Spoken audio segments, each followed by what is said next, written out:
আমার মিষ্টি মিষ্টি প্রিয় ভাই বোন বন্ধুরা, এই যে আমি বেরিয়ে পড়েছি। আমার সঙ্গে কারা আছে দেখে নিয়েছো তো?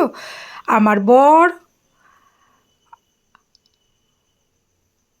তোমাদের সকলের প্রিয় আপন দাদা ভাই, আর তার নায়িকা ঠাকুমা।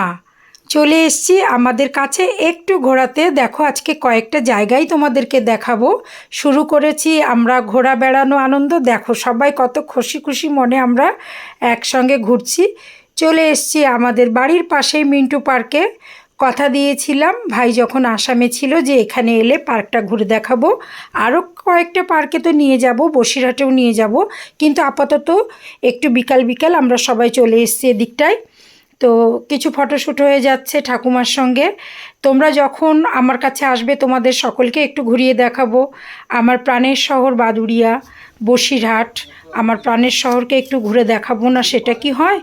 তো স্টার্টিংটা তোমাদের দেখাচ্ছি কাছে পিঠে। আমার বাড়ির চারপাশ ঘুরে যে ছোট ছোট দর্শনীয় স্থানগুলো আছে সেগুলোই দেখাবো, একটু মন্দির দেখাবো। তো নিয়ে এসছি পার্কটাতে, একটু সবাইকে ঘোরাচ্ছি।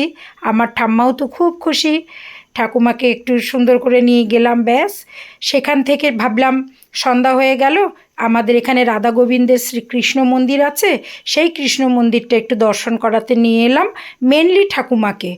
তো ঠাকুমাকে একটু নিয়ে আসলাম এই যে গৌড়ীয় মঠে। তো এখানে এসে এই যে মন্দিরের বাইরেটা দেখো, এখানে শঙ্খধ্বনি করছে একজন বালিকা, একজন বালক দুপাশে। এটা হচ্ছে নিত্যানন্দ মহাপ্রভু, মাঝে শ্রীকৃষ্ণ রাধা আছেন, বুঝতে পারছো। এটা মন্দিরের তুলসী মঞ্চ।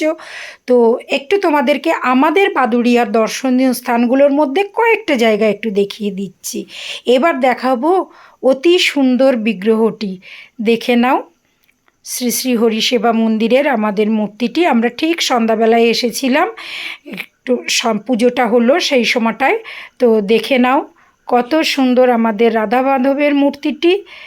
রাধিকার এত সুন্দরভাবে তাকিয়ে আছেন, এত সুন্দরভাবে মানে বেনারসি পরে যেমনি পোশাক আশাক তেমনি চাহনি, একটু তাকিয়ে থাকলে যেন হৃদয়টা পরিপূর্ণ হয়ে যায়, খুব শান্তি লাগে। আমি চেষ্টা করলাম তোমাদের জুম করে একটু শ্রী রাধিকার মুখটা দেখানোর জন্য। দেখেছো কি অভিমানিনী রাধিকা, কি ভালো লাগছে। আর এই যে আমার শ্রীকৃষ্ণ, এই যে আমার গোপাল গিরিধারী, সবাই এখানে আছেন, দেখেছো তো?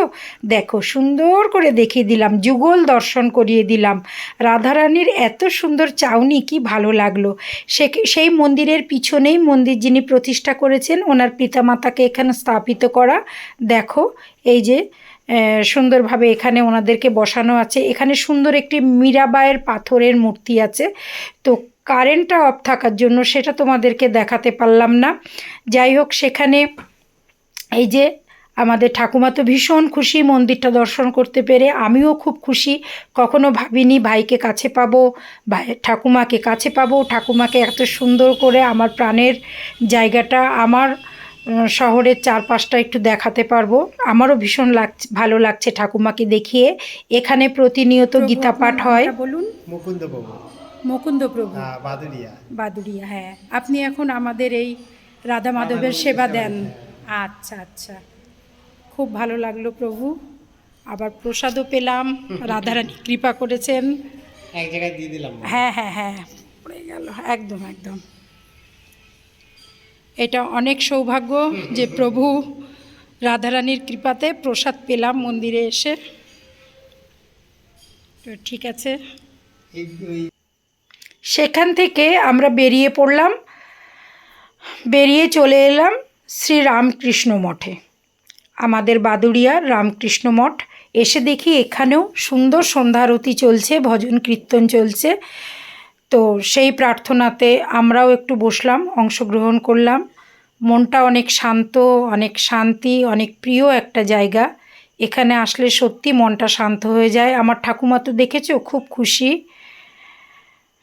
আমার ভাই খুব ব্যস্ত থাকে, তার মধ্যেও ভাইটা কিন্তু ভীষণ আনন্দ লাভ করেছে এখানে এসে। আর আমি তো সত্যি ভালোবাসি এই সব জায়গায় আসতে। আর আমি এসেছি তোমাদের দর্শন করাবো না, সেটা হয়? হরে কৃষ্ণ, রাধে রাধে।